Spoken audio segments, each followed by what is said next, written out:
quarterback play. It's been debated for years. One generation says Bart Starr was the greatest Packer, but 90s kids will say Brett Favre was the best to wear the green and gold.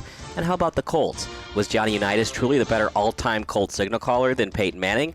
Quarterbacks get too much of the credit and too much of the blame. But for today, we'll give all the credit to the most subjectively debated position in the NFL. What quarterback was the greatest on his team? And to be fair, when creating this list, the eye test and behind-the-scenes controversies factored into our evaluations as well as the statistics. Before we start, I'd like to point out that we're not going to consider defunct NFL franchises. So if you want us to go deep into the history books and look at QBs from the Akron Indians, Canton Bulldogs, and other now-defunct NFL teams, you're in for a major disappointment.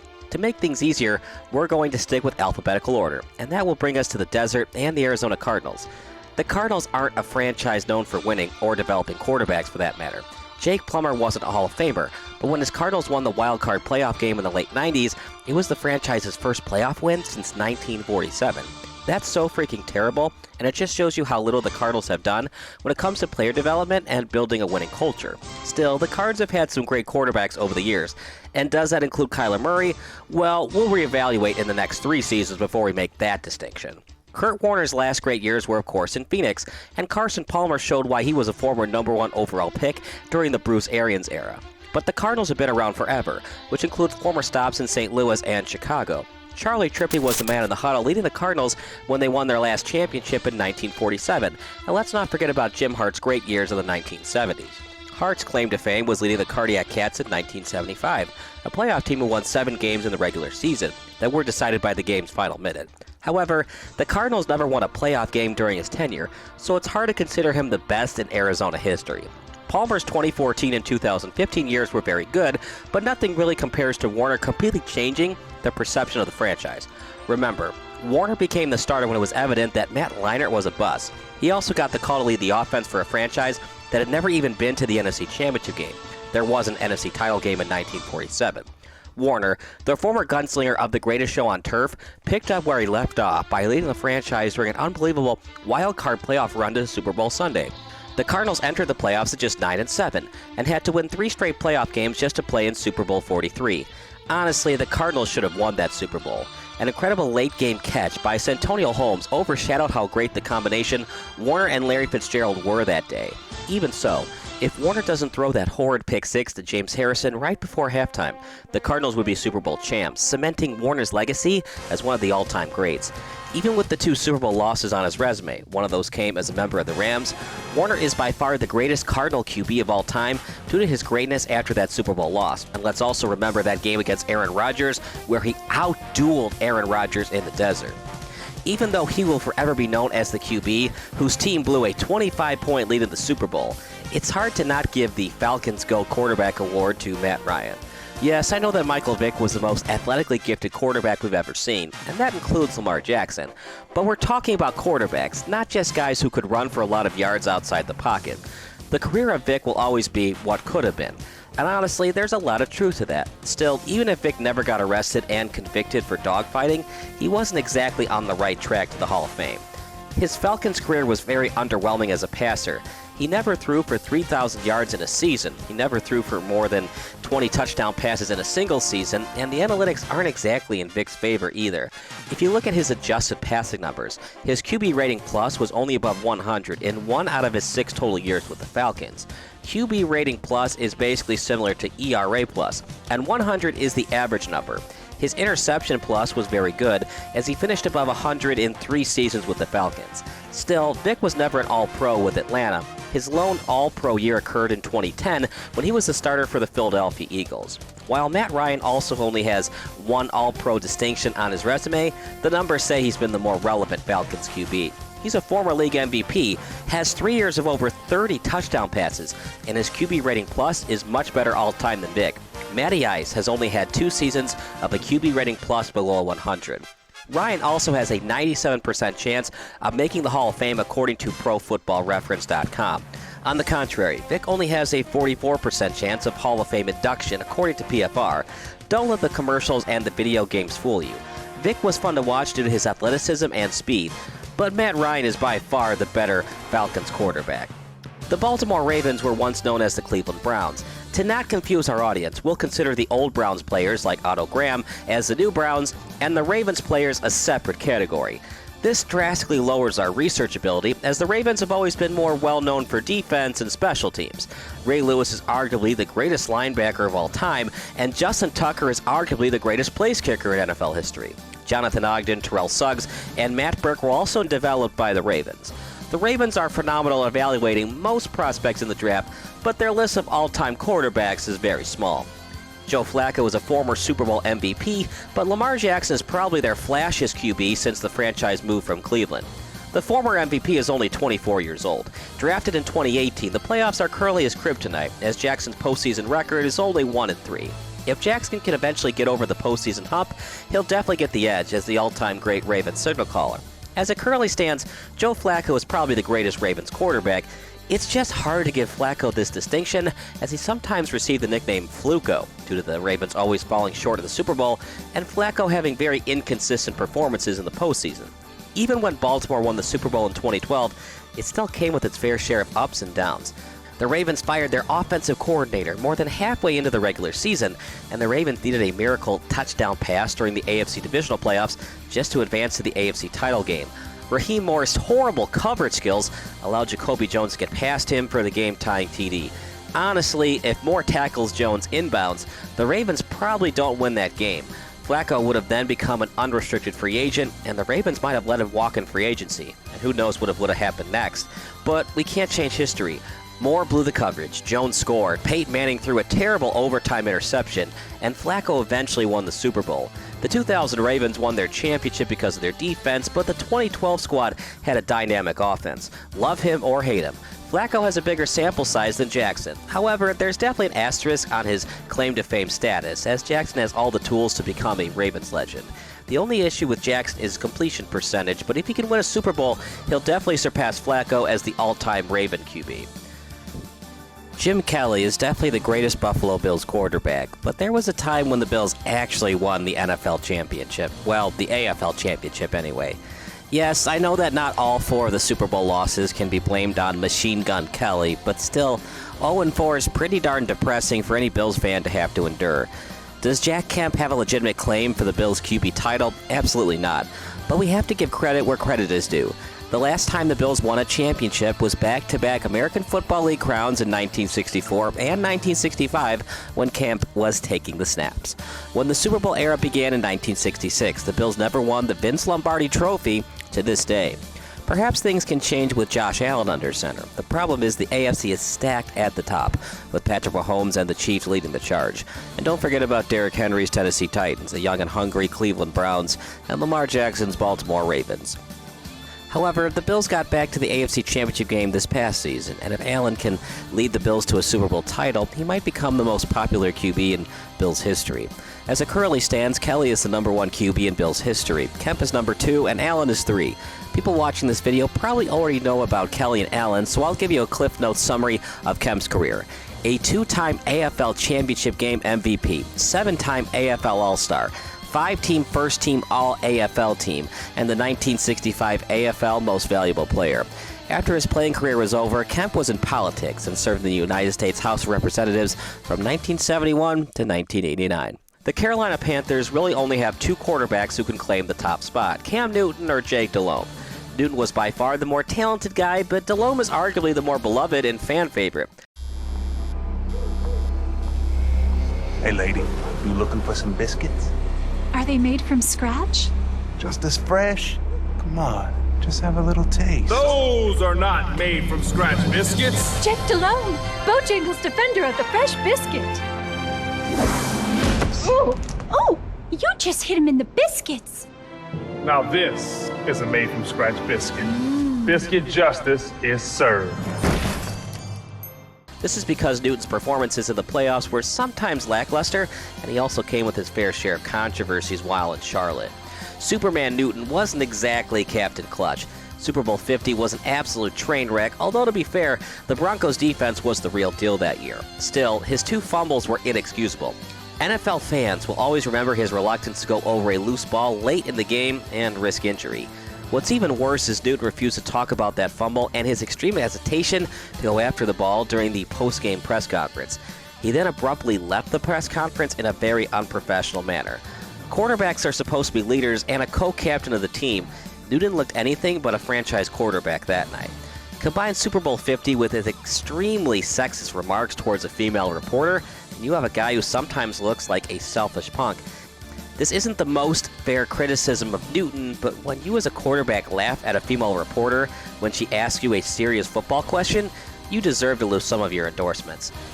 Even more embarrassing, Newton had to be temporarily benched by head coach Ron Rivera due to committing a dress code violation. In his very slight defense, the rule was Rivera wanted Newton to wear a tie going into their game against the Seattle Seahawks. He decided to wear a turtleneck instead, and Rivera decided to start Derek Anderson in his place because Newton refused to follow team policies. Whether Rivera's policies are silly or not, the fact remains that Newton is sometimes against respecting his head coach's wishes. Insert the year 2021, and Patriots head coach Bill Belichick was rumored to release Newton because he refused to get a COVID-19 vaccine. Belichick adamantly denies this, but it just shows you how Cam wants to be Cam. Y'all probably went back and the offense was like, hey, how y'all do? Oh, we killed them. Oh, we killed them. No, y'all didn't. No, y'all didn't. What? No, y'all didn't. So yesterday, you no, think y'all y'all practiced good yesterday? No, yes. Little boy. You are lying. Little boy, are you? What they say in New York? Is you dumb? Regardless of the team's policies, he wants to do his own thing and will constantly do things without thinking about what's best for the team. In essence, the number of sacrifices that Cam has done for the team has been short in number. I bring all this up because Jake Delhomme doesn't come with any of these controversies. When the average football fan thinks of Delhomme, they think of Chris Berman's NFL primetime highlights. That, like last year in the game in Carolina, daylight come and you got a Delhomme. His road to the NFL was as humbling and as much of an underdog story as Kurt Warner. In fact, Delhomme was Warner's backup QB when they both played together in NFL Europe. Delhomme was just a constant professional. When the New Orleans Saints went with Aaron Brooks at QB instead of him, he didn't whine about it. He fought for a starting job with the Panthers and ended up just short of a Super Bowl ring. In fact, if John Casey doesn't kick that late kickoff out of bounds, the Panthers had a good chance of forcing overtime and winning Super Bowl 38. But nothing about Delhomme's career is Hall of Fame worthy. His divisional playoff performance against the Cardinals is the worst in NFL history. 5 interceptions and a lost fumble. Still, the Panthers were the epitome of consistency during Delhomme's tenure with the franchise. No controversies, and he was well liked by the media. Delhomme has more NFC Championship game appearances than Newton, and he has the largest play from scrimmage in Super Bowl history. He threw an 85-yard touchdown pass to Muhsin Muhammad in Super Bowl 38. He also had 8 game-winning drives in the fourth quarter or overtime during that Super Bowl season. The quarterback position is about leadership and the players trusting in your judgment. I might get some mean comments below, but I'm going with Delhomme at a very slight edge over Newton. Newton's rushing and passing numbers are light years better than Delhomme, but Cam being Cam never led to a Super Bowl ring for the Panthers. In fact, his numbers are somewhat average if you don't count his 2015 MVP season. The Chicago Bears have been around forever. George Papa Bear Halas was instrumental in helping the Bears and the overall National Football League into becoming the national tradition it is today. But the Bears have always been known for their monsters of the midway defensive players, not necessarily an air raid attack. Their lists of starting quarterbacks are very underwhelming, but one of them is shined above the rest. Sid Luckman has been dead and buried since 1998, but his legacy lives on in Bears lore. Not only was he a legendary player, but Luckman was also a QB coach with Chicago from 1954 to 1969 and a vice president with the Bears from 1951 to 1953. Luckman manned the huddle for the Bears from 1939 to 1950.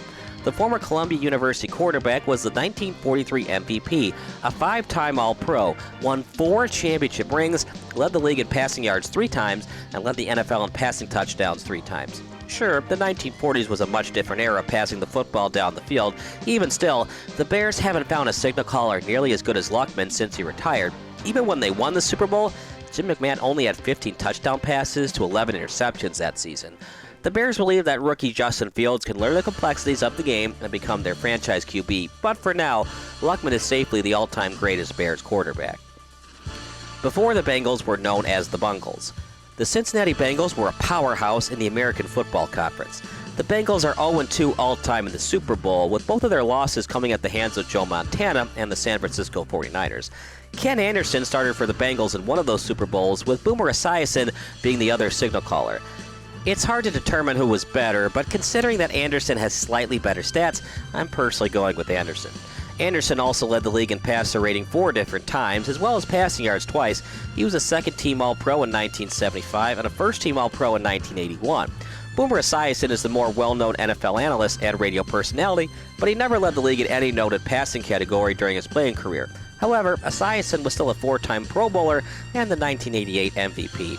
Considering that Anderson has had the better passing stats and won a Super Bowl as an assistant coach with the Pittsburgh Steelers, Anderson seemed to have a better grasp of the position. As such, we're going with Anderson. Ah, yes, the Cleveland Browns. While the new Browns have usually struggled to find a quarterback outside of Baker Mayfield, the old Browns had their fair share of QB success. Brian Sipe led the Browns in 1980 during their Cardiac Browns season. However, the infamous Red Right 88 play discredits his legacy as an all-time Browns quarterback. Bernie Kosar was an excellent quarterback for the Browns in the dog pound in the 1980s, but a lack of Super Bowl success disallows him from being the number 1 QB in Browns history. Rather, the distinction of all-time Browns quarterback easily goes to its most distinguishable winner, Otto Graham. Otto Everett Graham actually went to Northwestern University on a basketball scholarship, an exceptional athlete who no one could stop. He even took a punt 90 yards the other way for a TD in one of those games. Graham was so incredible that he was an All-American basketball player his senior year in Evanston, Illinois. Graham, of course, got the eye of many NFL scouts, which included Paul Brown. He eventually signed with the Browns, and he was immediately a can't-stop force at QB. From 1946 until 1945, Graham won 7 championships. 4 of them with the All-America Football Conference. So yeah, Tom Brady isn't the only quarterback with 7 rings. When the Browns joined the National Football League, Graham's team won the NFL title in 1950, 1954, and 1955. Graham got honored for the Pro Bowl 5 times and was a 2-time second-team All-Pro. He won the NFL MVP award 3 times and the All-America Football MVP award twice. Absolutely incredible. 5 MVP awards. Not only is Graham the greatest Browns quarterback, if we're allowed to compare eras, he's arguably the greatest quarterback of all time. Troy Aikman was the beacon of winning, but Roger Staubach was the man leading the Cowboys during the glory years of America's team. He has so much contributed to the pinnacle of what makes an American hero that he was often dubbed Captain America during his prime. Most of the NFL's greatest games involve Staubach. His Cowboys had Vince Lombardi's Packers on the ropes during the Ice Bowl, and if Jackie Smith remembered how to catch a football, America's team probably should have won Super Bowl 13. Despite things usually out of his control, Roger the Dodger won 2 Super Bowls, Super Bowl VI Most Valuable Player, and 4 passing rating crowns. He was also a 6-time Pro Bowler. Credit to Aikman, but nobody in Dallas history can top Captain Comeback. John Elway is easily the greatest Denver Bronco in history, but he probably should have never played for the Broncos. Interestingly enough, the Baltimore Colts drafted him with the number 1 overall pick in 1983. Elway voiced his frustration with the franchise and threatened to play with the New York Yankees since he was also a standout baseball player. The Colts thought they had no choice but to trade him to the Broncos. It was obviously a mistake, but I like pointing this out because the Broncos have never had much success with drafting quarterbacks. Peyton Manning was a free agent signing, as was Jake Plummer, and of course, Teddy Bridgewater. Back when the Detroit Lions were good, Bobby Lane was their quarterback. In fact, some Lions fans believe that Lane cursed the team when they traded him. Historically speaking, Lane was originally drafted by the Pittsburgh Steelers. He didn't want to play for the Steelers because they utilized the single-wing formation, so the Bears bought his draft rights. However, the Bears didn't have much of a need for him since they had Luckman and Johnny Lujack on the roster. As such, Lane was traded to the New York Bulldogs. The Bulldogs quickly folded up, so Lane was eventually traded to the Lions. The Lions won 3 NFL titles with Lane under center, although the 1957 championship had a lot to do with Tobin Road since Lane had a broken leg during the playoffs. Lane is quite possibly the greatest player in Lions history. A 6-time Pro Bowler, he led the league in passing yards twice, completion percentage once, passing touchdowns once, and was a 2-time first-team All-Pro. The Lions traded Lane to the Steelers in 1958. Since then, the Lions have only won a single playoff game. Coincidence? The world may never know. As great as Aaron Rodgers has been with the Packers, his team hasn't done much in the playoffs. While most of these late-season disappointments aren't usually related to the play of Mr. Discount Double-Check himself, the fact remains his NFC Championship game record is 1-4. By the way, that's the same NFC title game record as Donovan McNabb. Like we said before, QBs get too much of the blame and too much of the credit. Not all 4 of those NFC title game losses were Rodgers' fault, since football is the ultimate team game, but still, a 20% winning percentage in the NFL's version of the semifinals is pretty darn awful. Rodgers has only been to the Super Bowl once, and remember, His NFC Championship game performance that season against Lovie Smith's Bears was very underwhelming. I bring this up because this will be somewhat of the same issue when evaluating Donovan McNabb's career. If you don't remember, it took a late pick six by B.J. Raji to ice the game and send the Packers to the Super Bowl. Rodgers didn't do much of anything that day, allowing the Bears to almost force overtime with a third-string quarterback under center. Rodgers' insane touchdown-to-interception ratio might never be replicated by any other quarterback, but one Super Bowl appearance is still only one Super Bowl appearance. Love him or hate him, Brett Favre played in 2 Super Bowls. In fact, Favre's offense was so great that Mike Holmgren allowed the Denver Broncos to score late in the Super Bowl to give his gunslinging offense one last shot at tying the game. They didn't tie the game, but it just shows you how everybody seemingly trusted in Favre. Considering how Jermichael Finley and Greg Jennings have questioned Rodgers and his leadership qualities over the years, do we really think that Holmgren would have done the same with Rodgers? It doesn't seem to be the case. Take last year's NFC Championship game, for example. On 4th and 8 late in the game, near the goal line, head coach Matt LaFleur kicked a field goal instead of putting the ball in Rodgers' hands. Or how about the NFC Divisional Playoffs, when Mike McCarthy kicked the extra point to force overtime instead of allowing Rodgers to win the game on a 2-point conversion? Just something to think about, Packer fans.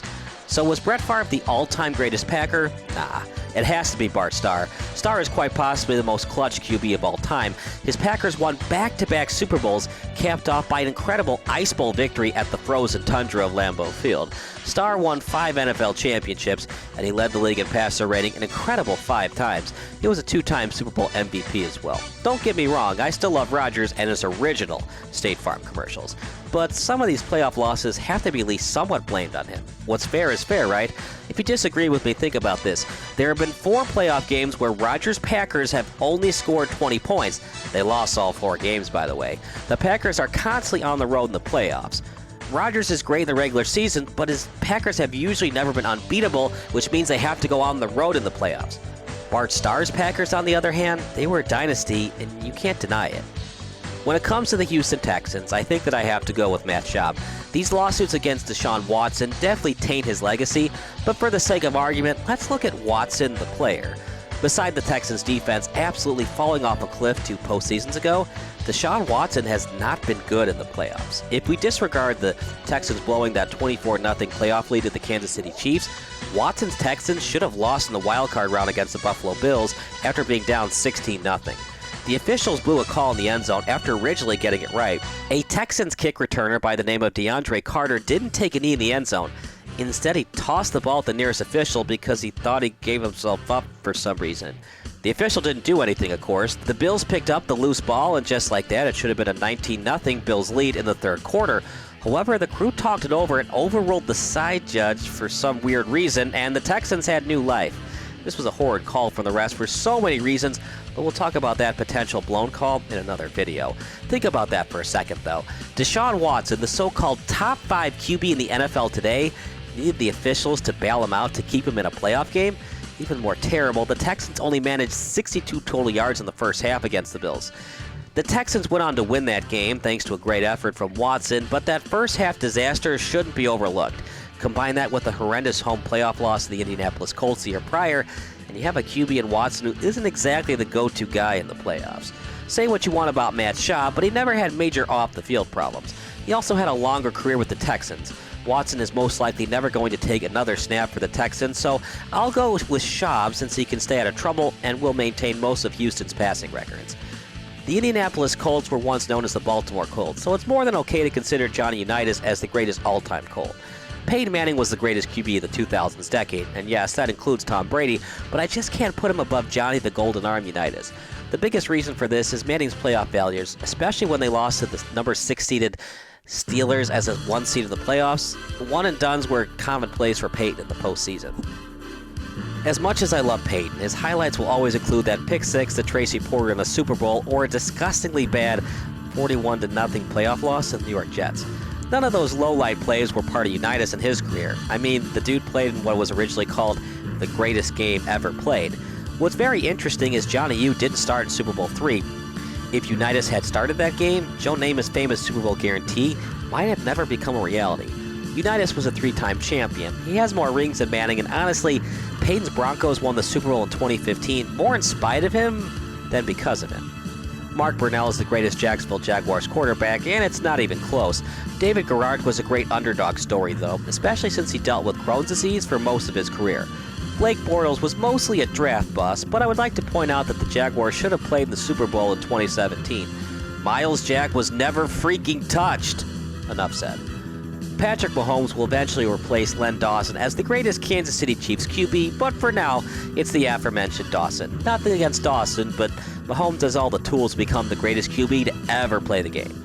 Dawson's career was still great, though. He won Super Bowl IV MVP, the 1973 Man of the Year award, and 4 NFL/AFC passing touchdown crowns. He also led the AFL in passer rating 6 times, and he played in 6 different AFL All-Star games. Dawson played the era before the NFL-AFL merger.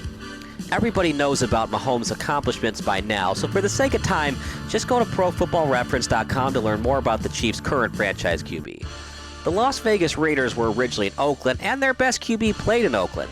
Ken the Snake Stabler actually has fewer Super Bowl rings than former Raiders QB Jim Plunkett. Still, Stabler was by far the more talented QB than Plunkett. A member of the 1970s All-Decade team, Stabler participated in 4 Pro Bowls. He was the 1974 MVP, and he led the league in TD passes that season. In addition to his great years with the Raiders, he threw for over 3,000 yards with the Houston Oilers during the 1980 season. Stabler struggled with interceptions, though. He got picked up 222 times on just 194 career touchdown passes. It's so hard to debate Dan Fouts versus Phillip Rivers as the greatest Chargers QB. We're going to go with Fouts, but it was a very tough decision. While Rivers was a 9-time Pro Bowler, he was never selected on the first or second team. Fouts, meanwhile, was a 2-time second-teamer and a 2-time first-team Pro Bowler. Fouts also had better stats. He led the NFL in passing yards 4 times and passing touchdowns twice. Phillip Rivers never led the league in touchdowns, passer rating, completion percentage, or yards more than once in a season. Finally, Rivers only played in 1 AFC Championship game, despite having Antonio Gates as his tight end and LaDainian Tomlinson as his battlemate in the backfield. It's definitely underwhelming, to be honest. Fouts played in 2 AFC title games, with one of those games being the Freezer Bowl in Cincinnati. Fouts was never a winner, but he still won more than Rivers, and for that, we pick Fouts over Rivers. Kurt Warner's selection as the greatest Cardinal quarterback is controversial, to be sure, but it's pretty much a foregone conclusion that he's the all-time greatest Ram. However, if Trent Green had run the offense in 1999, 2000, and 2001, would the greatest show on turf still exist? It's a great question, since the talent level was still amazing on the offensive side of the ball. Torrey Holt, Isaac Bruce, and Ricky Prohl were his wide receivers, and don't forget about Marshall Faulk at running back. Regardless of how good Dick Vermeil and Mike Martz were at calling plays, Warner was still a major reason for the Rams' success. A 4-time Pro Bowler, Warner won the MVP award twice, led the NFL completion percentage 3 times, and played in 3 Super Bowls. His 2 Super Bowl losses came against the game's greatest quarterbacks, Ben Roethlisberger and Tom Terrific. Not too bad for a guy who had to originally bag groceries just to make ends meet. Another easy decision here. Dan Marino is the greatest Dolphin to ever call signals at the line of scrimmage, and it's not even a debate. Marino was the last first-round quarterback taken in the 1983 NFL Draft, meaning a lot of teams have to wonder what might have been. The New England Patriots actually had the opportunity to draft Marino, but they stuck to their guns and went with Tony Eason in the first round.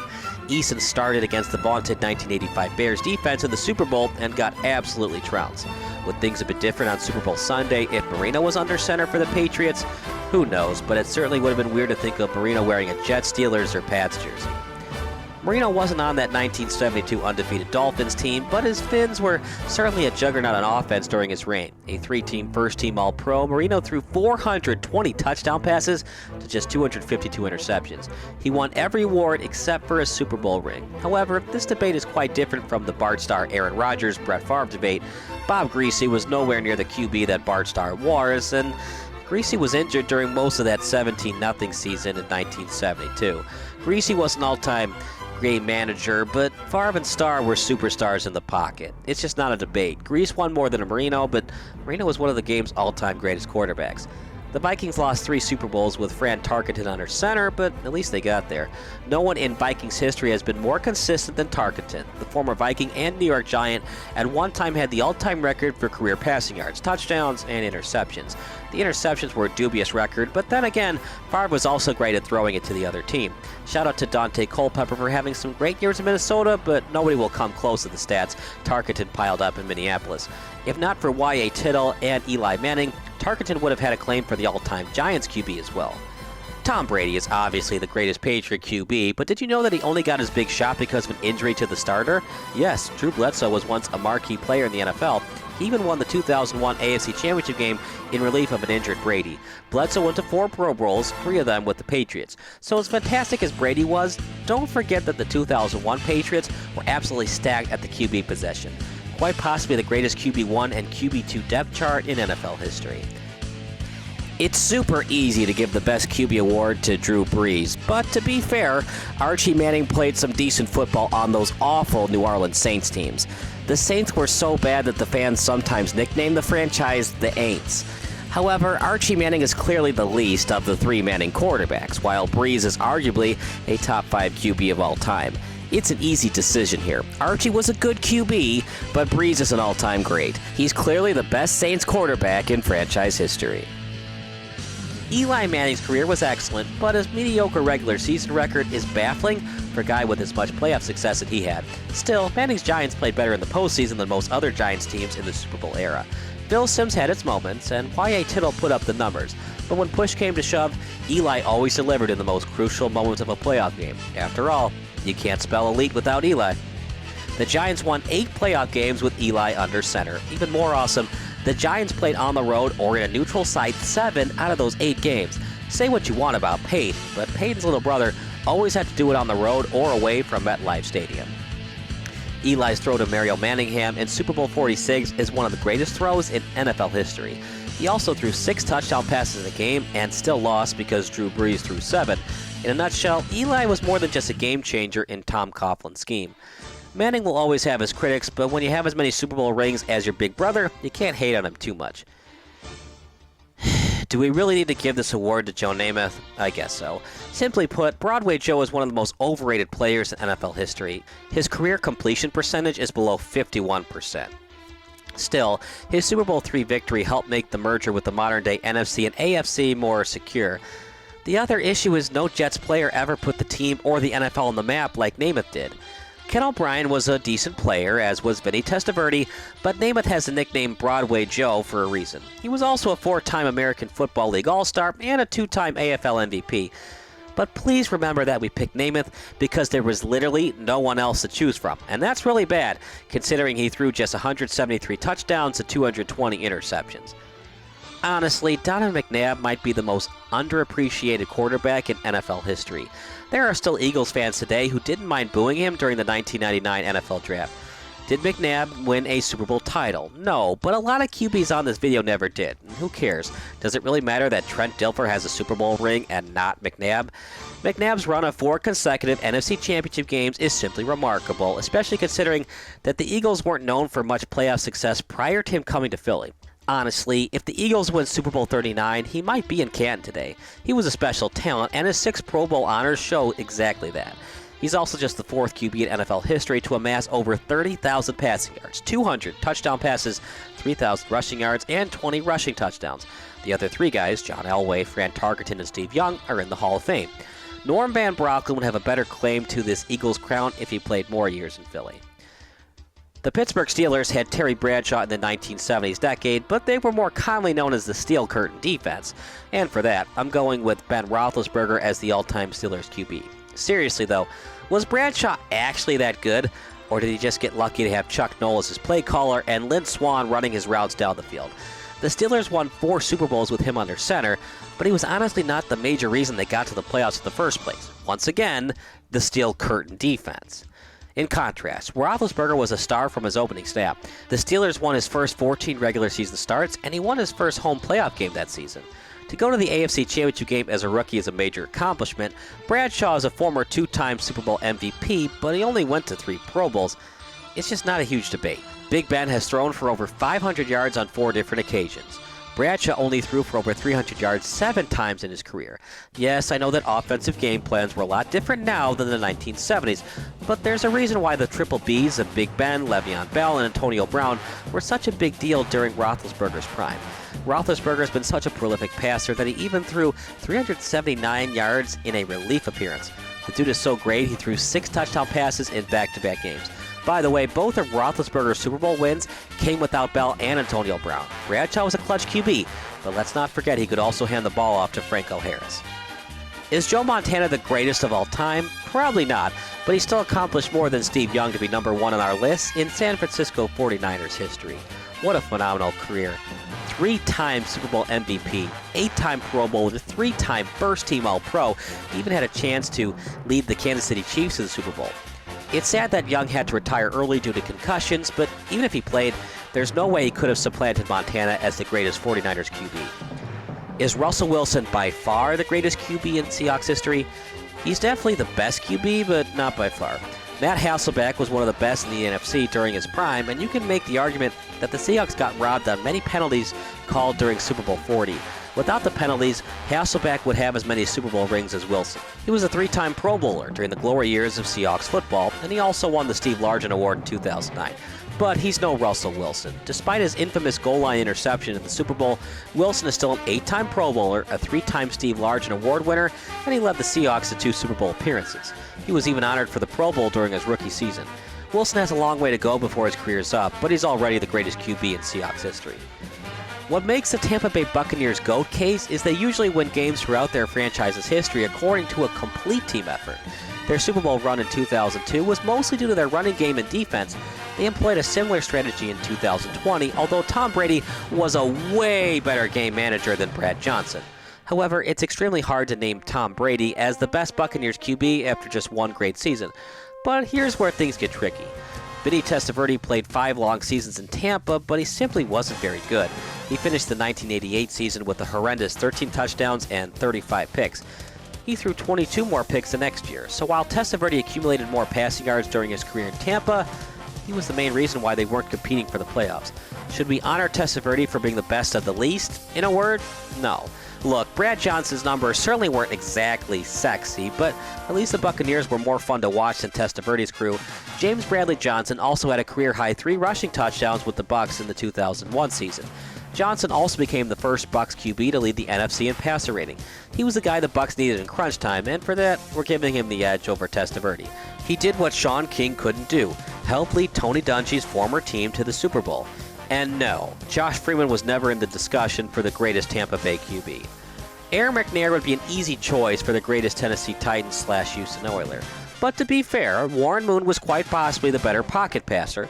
However, Moon's playoff failures are well documented, which includes his offense and running game not being able to put away a 35-3 wildcard lead against the Buffalo Bills. Even still, Moon was a 7-time Pro Bowler with the Oilers. If NFL scouts hadn't been so stupid about evaluating dual-threat quarterbacks at the time, he wouldn't have wasted his prime years with the Canadian Football League and probably would have even been better in the NFL. As it stands in the record books, the Oilers never advanced past the divisional playoffs with him under center, so we're giving a slight edge to Steve McNair as the all-time Titan and Oiler. McNair shared the 2003 MVP award with Peyton Manning, and his Titans famously finished 1 yard short in Super Bowl 34. However, McNair was only a 3-time Pro Bowler during his career due to his vast array of tough luck injuries. Should Moon be the all-time Titans QB, you can make the case for the former Grey Cup MVP, but we'll stick with McNair. The Washington football team has also been a franchise known for the total team concept. They've had some great running backs come through the system, as well as great head coaches and defensive lines. The modern era of WFT quarterbacks would say Joe Theismann is the greatest football team QB, and you'd probably be right with that opinion. But the history of Washington football team quarterbacks says Sammy Baugh is the GOAT. Baugh is one of the game's greatest quarterbacks. He was a 4-time first-team All-Pro and also a 4-team second-team All-Pro. Sure, defensive players and their schemes were different, as were weightlifting and conditioning schedules, but you can't refute how dominant Baugh was with the former Redskins. Baugh led the league in completion percentage 8 different times. Absolutely unreal. To top it all off, he led the NFL in passing yards 4 different times, and he won 2 NFL championships. Doug Williams had his day in the sun, and Theismann had some great years, but the GOAT of WFT quarterbacks definitely goes to Baugh. But what do you think of our list? Make sure to comment below and subscribe to Sports Broadcast Solutions.